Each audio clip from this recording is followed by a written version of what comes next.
Quarterback play isn't the biggest concern I have about the Washington Commanders as they get set to host the Cleveland Browns in a need-to-win matchup this weekend. What is? That's coming up right now, along with bold predictions and more on today's episode of the Locked On Commanders podcast. Your daily podcast on the Washington Commanders, part of the Locked On Podcast Network, your team every day.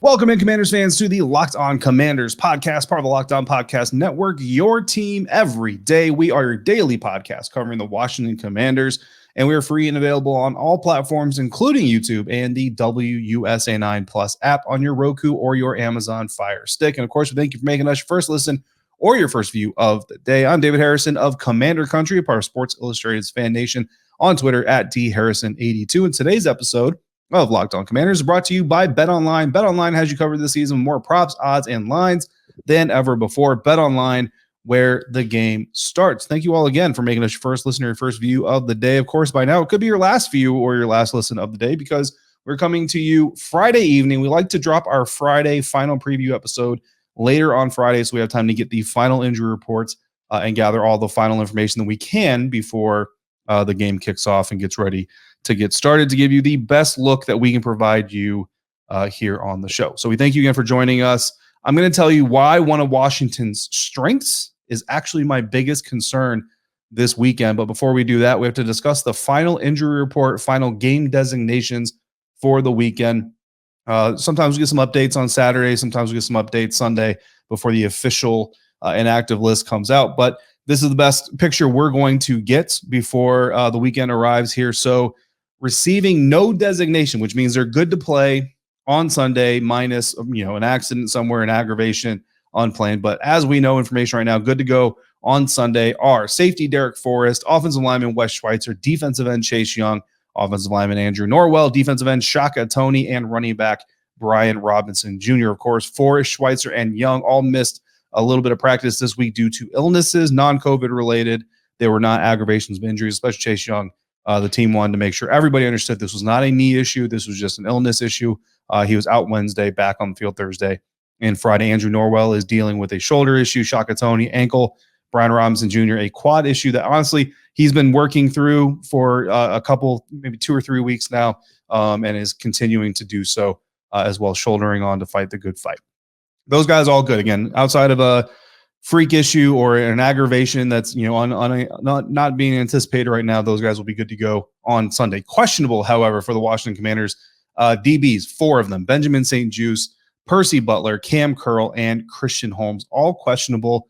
The biggest, I don't want to say the biggest concern, but kind of the most, the latest on there is Christian Holmes, who was added on Friday to the injury report. So I'm assuming, and he rolled his ankle, twisted it, sprained it, something in practice on Friday, and was added to the list there. Kamren Curl said earlier this week that he expects to play. Ron Rivera said that he's very confident that Kamren Curl will be able to play. Of course, Ron also acknowledged that he's the eternal optimist, so take that for what it's worth. But I can tell you that most people in the media room, if not everybody, does expect to see Kamren Curl out there and playing. Benjamin St-Juste is a little bit of a different scenario. I don't personally expect Benjamin St-Juste to play in this game. That's unfortunate. He's definitely kind of one of the kind of breakout players in this defense this year. Obviously they're better when he's on the field than when he's not. So hopefully he can get healed up. And look, if the Washington Commanders can win this game and get the help that they need, secure a playoff spot, you can give St-Juste next week off as well and get him rested for the wild card round. We'll get more into that here in just a little bit. Out for this weekend's game against the Cleveland Browns, not playing, offensive lineman Sadiq Charles, who's dealing with his concussion. Running back Antonio Gibson, who has a knee/foot injury sprain. I don't know exactly where that sprain is, but it's a sprain and it's a problem. Defensive end James Smith-Williams also with a concussion, and linebacker John Bostic with a pectoral injury. He was also placed on IR. Dejon Harris, linebacker, was brought up from the practice squad in a subsequent move, and then Troy Apke, the defensive back, was added to the practice squad as well to replace Harris's slot there. So that is the injury report. Obviously, the guys that are out are concerning. Antonio Gibson, perhaps the best number 2 back in the National Football League, certainly provides a very potent 1-2 punch with Brian Robinson Jr.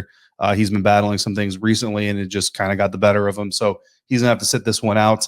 Jonathan Williams will obviously get more work. Brian Robinson will probably get a little bit more work than usual. And Jarrett Patterson, I anticipate, will be activated for this weekend's game. None of them really brings the edge presence and receiving presence that Antonio Gibson brings in addition to Brian Robinson. But look, all those guys are capable in their own right, and we've seen them all play well in their own right as well. As far as the questionable guys, like I said, I do expect Cam Curl to play. I do expect Percy Butler to play.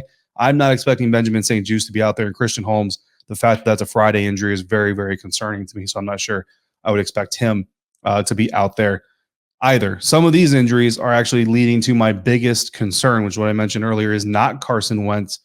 We're going to talk about that more here in a minute. But first, we're going to talk about driving high and how that's considered driving under the influence. That's right. Driving under the influence of marijuana is against the law in every state. Even if your state has legalized marijuana, driving while high is still illegal and it can get you a DUI. And if you think law enforcement officers can't tell when you're driving high, well, you're wrong. Your friends can tell, your coworkers can tell, your parents can tell, everybody can tell. So what makes you think the law enforcement officers aren't going to know that you're driving high? Driving under the influence of marijuana can slow your response time and change how you perceive time and speed. So even if you think you're fine to drive when you're high, you're not. Because the bottom line is, if you feel different, you drive different. Driving high is driving under the influence. So remember, drive high, get a DUI, paid for by NHTSA. Thanks again for making the Locked On Commanders podcast first listen or your first view of the day. Make sure you're checking out Locked On Sports Today as well. The biggest stories around the sports world in 20 minutes or less, plus instant reactions, game recaps, and Locked On's Take of the Day. Locked On Sports Today available on YouTube, wherever you get your podcasts. This segment is traditionally our confidence and concern segment. So we're going to jump right into our confidences. Again, I've got a concern here. My biggest concern is not Carson Wentz, although I know a lot of people are concerned about the offense specifically and the quarterback situation. We will talk a little bit about that as well. But what I'm most confident in, guys, is running back Brian Robinson Jr. It was kind of a toss-up between the front four, especially with Chase Young coming back and getting, honestly, very, very high marks for his performance against San Francisco 49ers. The Commanders did lose, but Chase looked pretty good in his first action back. Ron Rivera praised his discipline within the scheme and all those things. Got a pass breakup, pass deflection at the line of scrimmage. Did a lot of good things. Very confident in that front four, don't get me wrong, but I'm a little bit more confident in Brian Robinson Jr. and what he is able to do for this offense. And really this goes back to why he's here in the first place. Go back to 2020. The team, they let Peyton Barber walk out the door, and Peyton Barber was never going to be, the kind of running back that Brian Robinson is, as dynamic, as talented, all those things. The ceiling certainly not as high. But still, the absence of Peyton Barber left a hole in the Washington Commanders offense. They didn't really have a lot of thump. And Antonio Gibson is capable of running between the line, through the line of scrimmage, between the guards, tackles, all that stuff. But he's not a thumper, right? He's a capable guy, but he's not a strong enough guy to be considered a thumper. Brian Robinson is a thumper. He's gonna make some guys feel it if they hit him at the line of scrimmage. And that's exactly what he's been doing. Antonio Gibson, more of an edge guy, former wide receiver turned running back. That's to be expected. And basically last season you had him and J.D. McKissick, another wide receiver converted into a running back. Jarrett Patterson, maybe a little bit more bowling ballish, right? But he's a smaller kind of guy, so a little bit less of a punishment for guys coming up to make the stop against him. So they go out, they get Brian Robinson Jr. to bring that type of physicality to the offense, and it worked splendidly in the beginning of the season, or the beginning of the preseason, rather. And all through training camp, all through preseason, we saw that potential, we saw that ability. And then obviously everything that he went through, getting shot literally the day after the final preseason game, ends up missing the first 4 games of the regular season, comes back in week 5. Now, since Brian Robinson came back, he's carried the ball 181 times.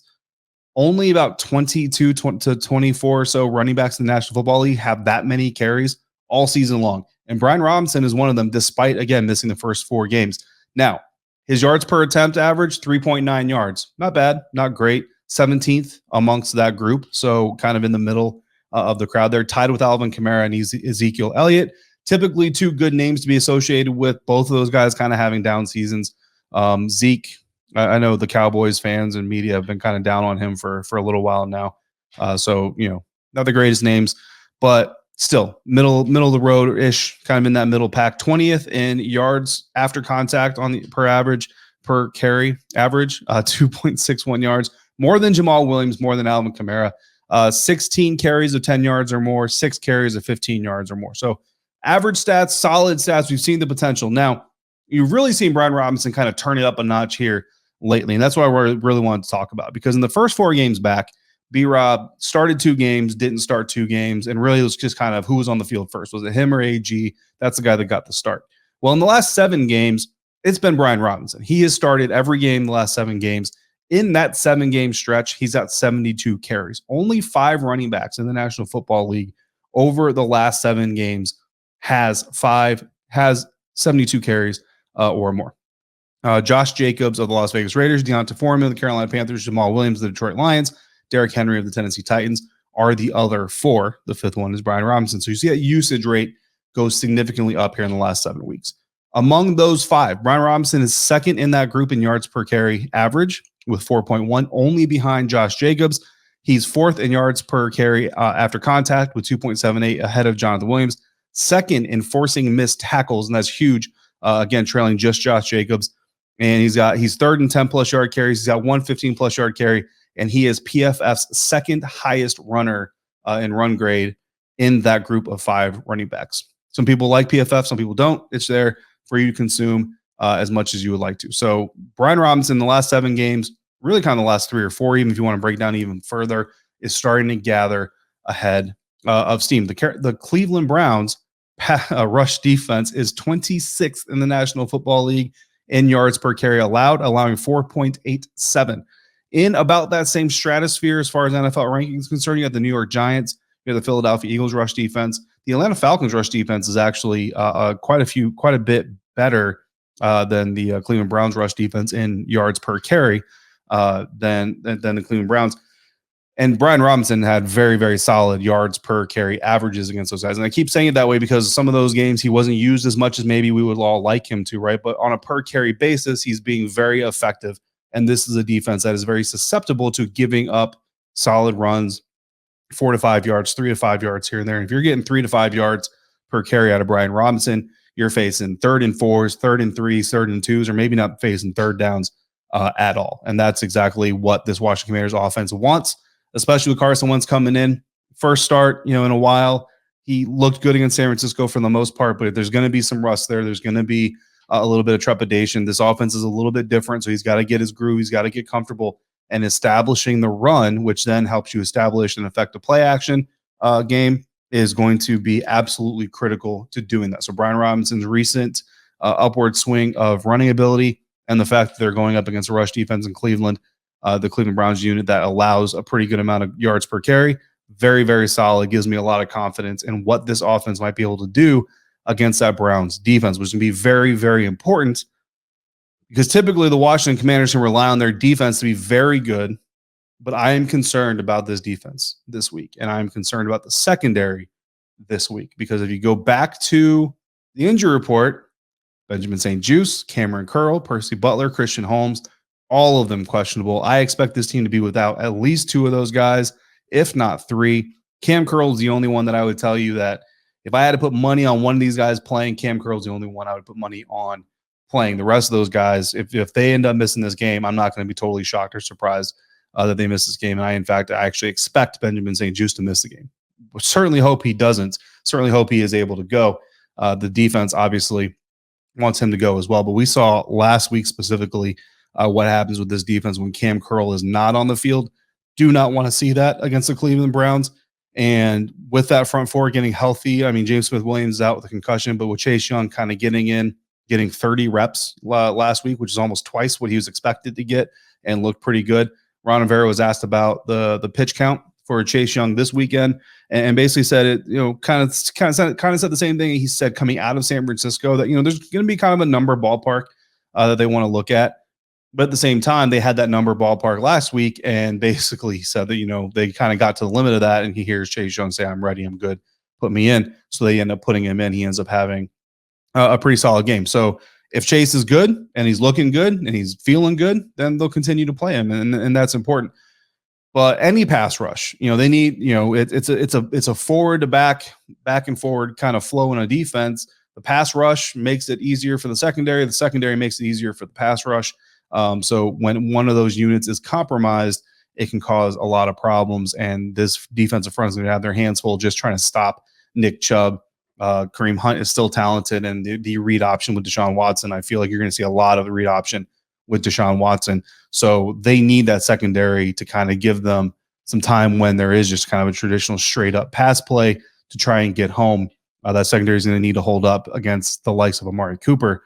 More on that here in just a second. So losing any of these guys, really, Benjamin St-Juste especially, Cam Curl especially, absolutely detrimental to this team. Cam Curl, I think, is the biggest one. There were some stats floating around. I think Matt Paris was the one who kind of shot out the one that I clung to the most. But the difference between what this defense does when Cam Curl is in the lineup versus what they do when Cam Curl is out of the lineup is night and day, complete 180. Absolutely need to have Cam Curl. If you only have one, get Cam back, but hopefully they can get – hopefully I'm wrong, and my pessimism about Benjamin St-Juste probably playing is misplaced. I would love to be wrong about that on Sunday because Browns wide receiver Amari Cooper, Commanders fans, Washington fans, you're very familiar with this guy. Spent some time with the Dallas Cowboys, played 7 games as a Dallas Cowboy receiver against Washington. Never, not once, did Washington's defense hold him below 44 yards receiving. Look, 44 yards isn't an amazing amount of offense, right? But you want to see at least one of those games where it's like 15 yards, 20 yards, right? Something like that. But for the lowest game he ever had to be 44 yards, that kind of just shows you how effective he's been against Washington over the years. 6 touchdowns in those 7 career games against Washington. So Amari Cooper, if Benjamin St-Juste isn't on the field, if Cam Curl isn't on the field, Amari Cooper is the more depleted this Commander secondary becomes, the more of a threat Amari Cooper becomes. And it's certainly going to impact the way the game turns out. I'm going to make some predictions on things that will also impact the way the game turns out. But first, we're going to talk about betonline.net, your number one source for sports betting info, stats, news, and analysis. Get the latest odds and trends for every professional and amateur league out there, from pro football to college, bowl season to basketball.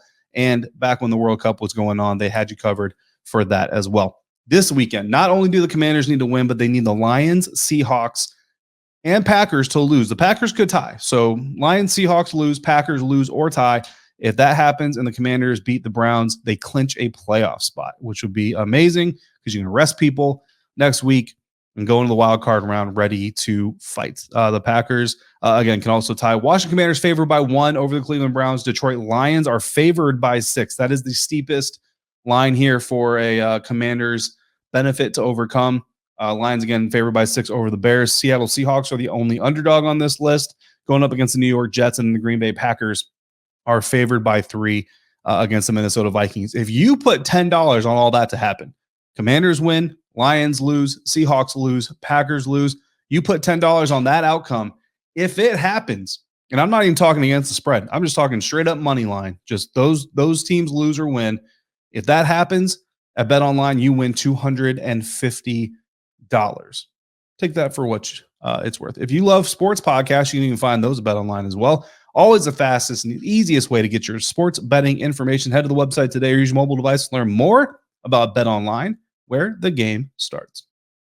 Bold prediction and score prediction and key player time here on the Locked On Commanders podcast. Starting off with bold predictions. Because Chris isn't here, I'm going to give you guys an offensive and a defensive bold prediction.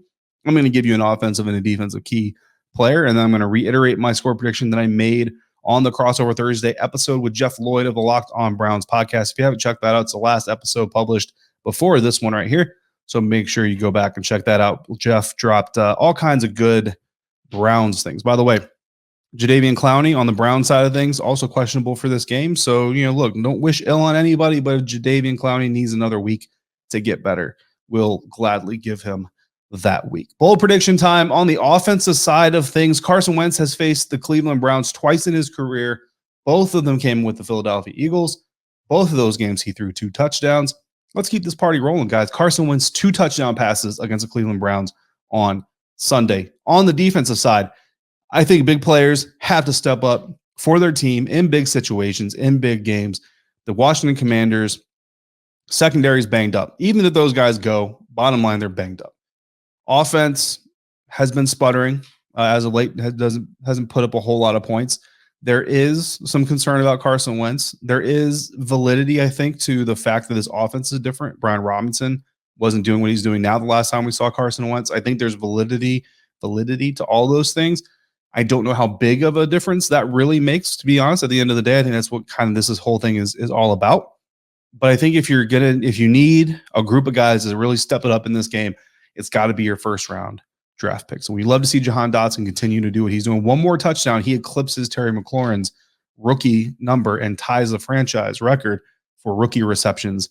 And he missed a handful of games as well. So that's super impressive. But I'm talking on the defensive side of things. And my bold prediction for the defense is every first round pick on the field for Washington gets a sack, or one of them. So if they're healthy and they're active and they're a first round pick on that defense, they're getting a sack against the Cleveland Browns. My key player on defense, you probably figured this out already, it's got to be Kamren Curl. If he is inactive, that's going to be a problem. If he's active, then he's going to have an impact on this game. I guarantee you that. If he is inactive, then my next key player goes to Jamin Davis. Nick Chubb is a huge part of this game. Stopping him is a huge part of this game. Obviously, that front four with 4 first-round draft picks, John Ridgeway and other guys, contributing there as they can. They can certainly potentially do a good job against Nick Chubb, but guys like Jamin Davis are also going to play a role on the second level, maybe containing, maybe pushing them back in, maybe shooting a gap and getting a tackle for loss, whatever it comes down to. Jamin Davis certainly going to be key, but if Cam Curl is there, he is the biggest key, I think, to winning this game on the defensive side of things. On the offensive side of things, you can probably predict this as well. It's B-Rob. It's Brian Robinson Jr., the rookie running back out of Alabama. All the promise in the world. Again, he's dealing with a quad injury, so hopefully he can continue to muscle through that. Jonathan Williams is going to have to contribute. Jarrett Patterson, I'm sure, is going to get some burn as well. Curtis Samuel is going to get some touches out of the backfield as well. But Brian Robinson Jr. set the tone, give Carson Wentz a run game to lean on, make the play action that much more effective, keep control of the ball, control the clock, keep Deshaun Watson on the sideline.